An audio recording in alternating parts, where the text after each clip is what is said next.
আসসালামু আলাইকুম। সকলকে স্মার্ট লার্নিংয়ের পক্ষ থেকে স্বাগত জানাচ্ছি। আমার নাম মোহাম্মদ শাকিল মিয়া। পড়াশোনা করছি Gopalganj textile engineering college, Gopalganj. আজকে আমি বেসিক্যালি জাতীয় বিশ্ববিদ্যালয়ে যে নতুন যে আপডেটটা এসেছে, সেই আপডেট সম্পর্কে তোমাদের জানাবো। তোমরা সকলেই জানো যে জাতীয় বিশ্ববিদ্যালয়ে প্রায় পরপর ২ বার ডেট চেঞ্জ, অর্থাৎ যে অ্যাডমিশনের যে ডেটটা ছিল সেটা চেঞ্জ হয়ে ৩য় নাম্বার, অর্থাৎ ৩য় নাম্বার যে নতুন যে ডেটটা এসেছে সেটা হচ্ছে ২৫শে এপ্রিল। তো তোমরা যারা এখনও কোনো পাবলিক ভার্সিটিতে এখনও একটা সিট এখনও অর্জন করতে পারোনি, তোমরা অবশ্যই কি জাতীয় বিশ্ববিদ্যালয়ে আবেদন করে রাখবে। বেসিক্যালি তোমাদের যে জিএসটির যে এক্সামটা আছে সেটা সম্ভবত হচ্ছে ৯ মে। তোমরা যারা বিজ্ঞান বিভাগ থেকে জিএসটিতে এক্সাম দেবে তারা হচ্ছে তাদেরকে অবশ্যই কি জাতীয় বিশ্ববিদ্যালয়ে আবেদন করে রাখা উচিত।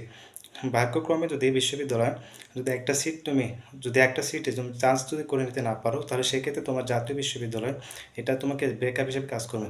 তো তোমরা অবশ্যই যারা এখনও আবেদন করো না তারা অবশ্যই কি জাতীয় বিশ্ববিদ্যালয়ে আবেদন করবে।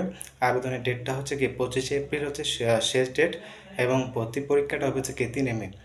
তো হ্যাঁ, তোমাদের সকলের প্রতি শুভকামনা জানিয়ে আজকের যে গাইডলাইনমূলক যে ভিডিওটা আছে এখানে শেষ করছি। আসসালামু আলাইকুম।